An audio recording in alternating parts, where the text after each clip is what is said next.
Shalom, shalom, Parashat Lech Lecha, segunda entrega.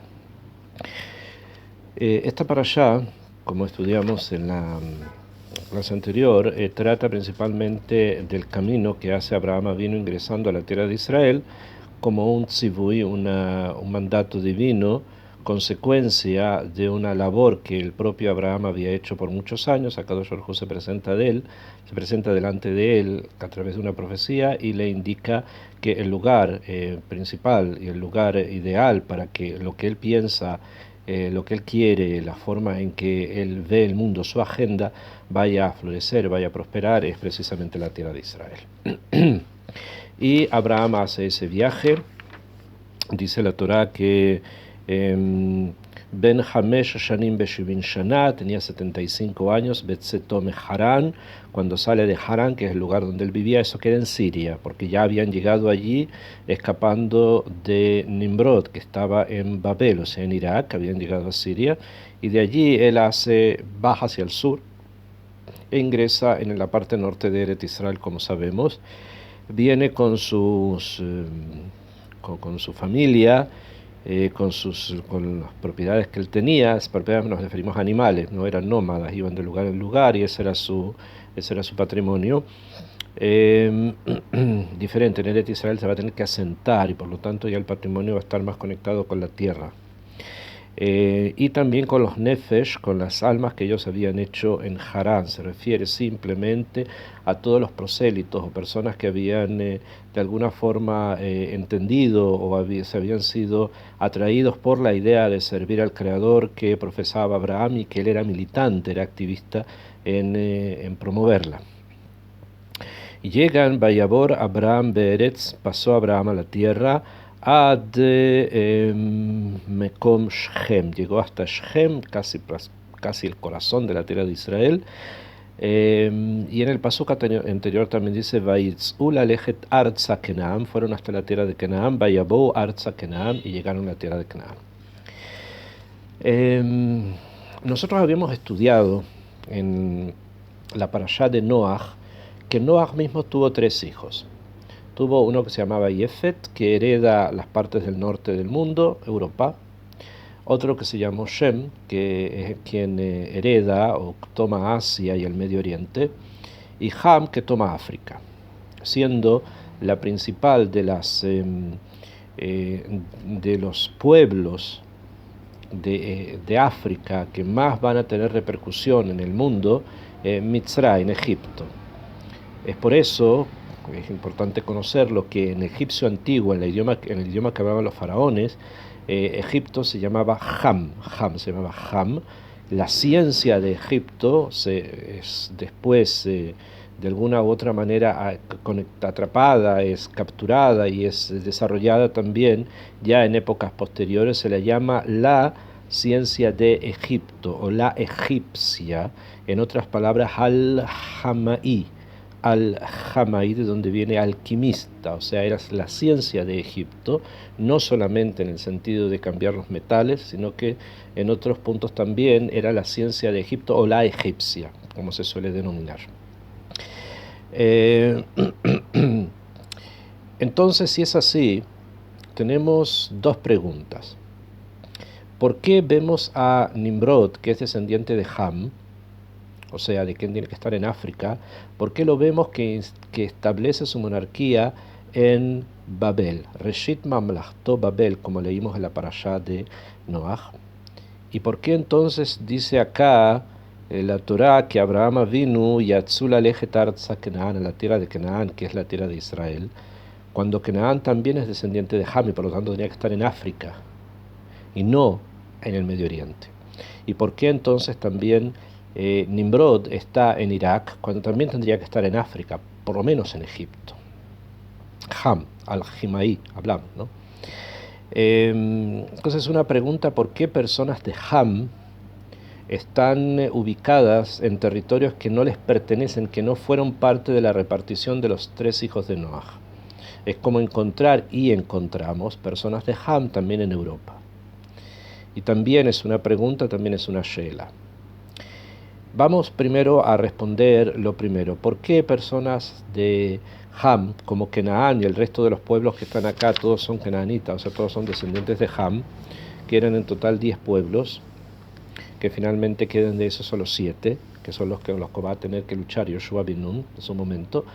Se establecen en un lugar que no era la parte del mundo que les correspondía, que la que habían repartido. ¿Y por qué también en Irak se establece Nimrod en un lugar que no era el que le correspondía? Todos estos lugares son para Shem, no para Ham ni sus descendientes.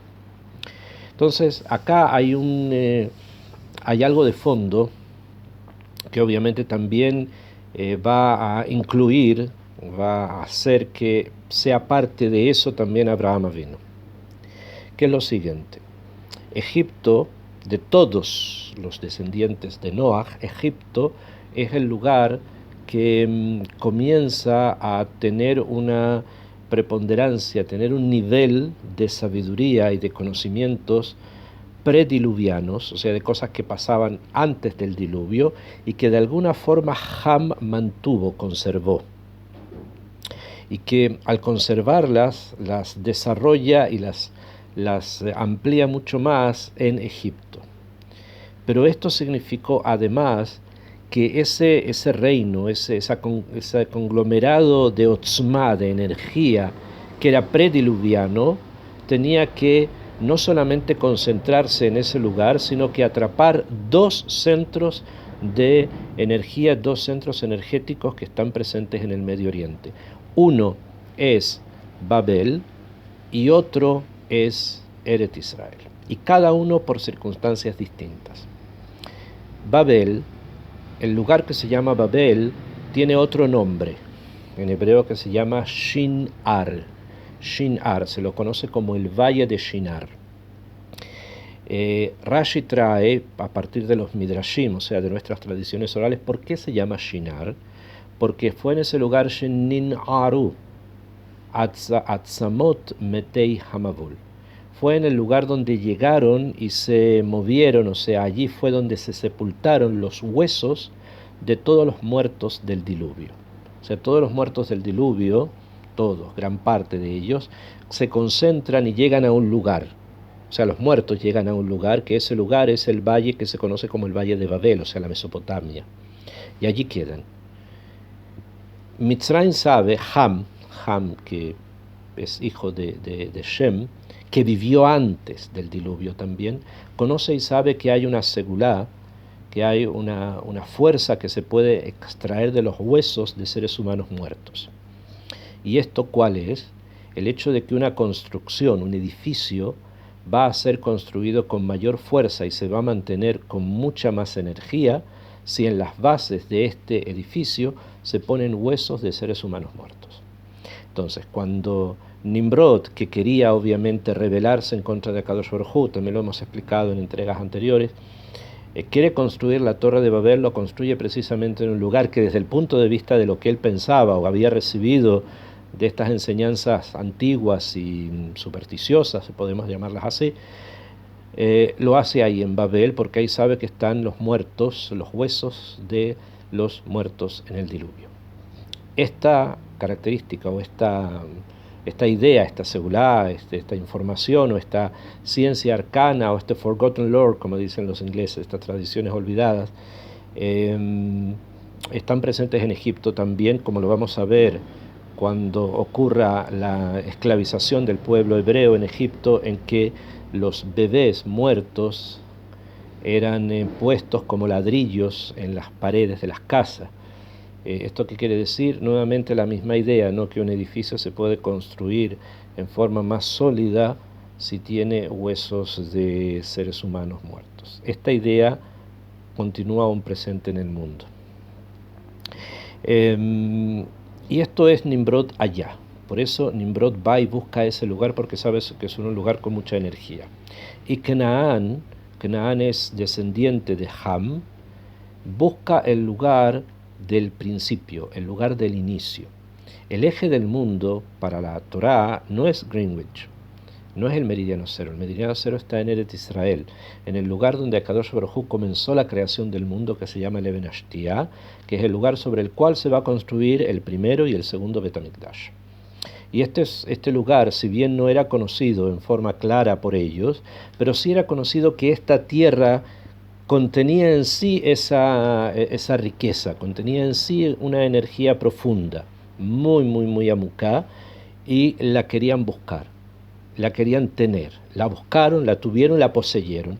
Y es por eso que esta tierra fue repartida entre 7 pueblos descendientes de Ham, los llamados cananeos, que eran varios pueblos. Uno era el Quiní, el Knizí, el Cadmoní, como dice la Torá, el Jití, el Prizí, Refaín, Emorea, Cnanía, Girgashí y Busi.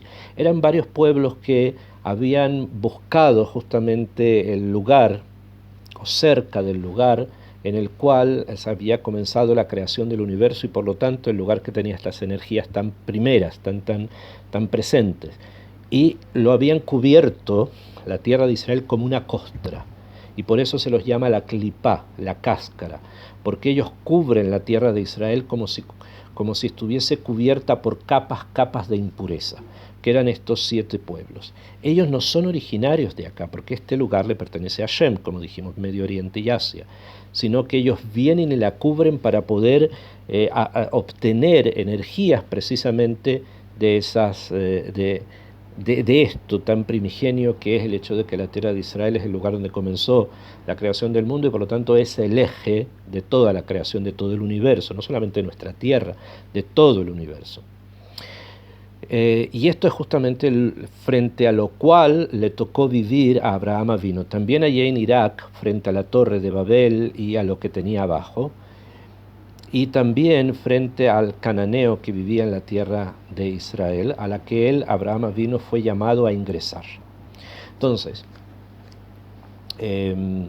no hay que olvidar, esto es una cosa aparte, que si bien esta información no está dentro de nuestra tradición, pero está en otras tradiciones y esto nos puede despertar a preguntarnos también o a indagar por ese kibún, que no va muy lejos de lo que les estoy enseñando ahora, es el hecho de que se sabe, las tradiciones dicen que Hermes Trismegisto, que era el gran sabio de Egipto, enterró la tabla esmeralda en el mismo lugar donde él fue enterrado, o sea, él la enterró y después él fue enterrado en ese mismo lugar, y ese lugar es Hebrón. Hebrón, donde después van a ser enterrados los patriarcas. Cerca, no en el mismo lugar, pero cerca, al parecer, Hermes entierra la famosa tabla esmeralda en ese lugar, y cuando viene Alejandro Magno a la tierra de Israel, eso lo tenemos registrado en nuestros libros, está escrito en la Gemarot, está en Hebrón y él obtiene, según la mística y el esoterismo, obtiene la tabla esmeralda de allí y llega a muchos niveles precisamente por lo que está escrito en la tabla esmeralda, que eran todas estas cosas de la Forgotten Lore, ¿no? de la tradición olvidada. Este tema, como dijimos, de que la tierra de Israel fue cubierta por las cáscaras de la clipá y que Babel fue potencializada por los huesos estos, es algo frente a lo cual, hemos dicho, Abraham se enfrenta. Ahora, Akadosh Baruj Hu lo separa de la torre de Babel y de todo eso que hay allí, y lo trae a la tierra de Israel porque necesita que Abraham haga algo acá. ¿Y qué es obviamente lo que Abraham necesita hacer dentro de la tierra de Israel? Romper la cáscara, romper la clipá y poder ingresar dentro de esa clipá para poder encontrar la tierra mamash que está debajo, o sea, la energía pura que está debajo, cubierto, tapada por estas costras de los pueblos que habían venido de Egipto a impurificar o a poner esta clipá.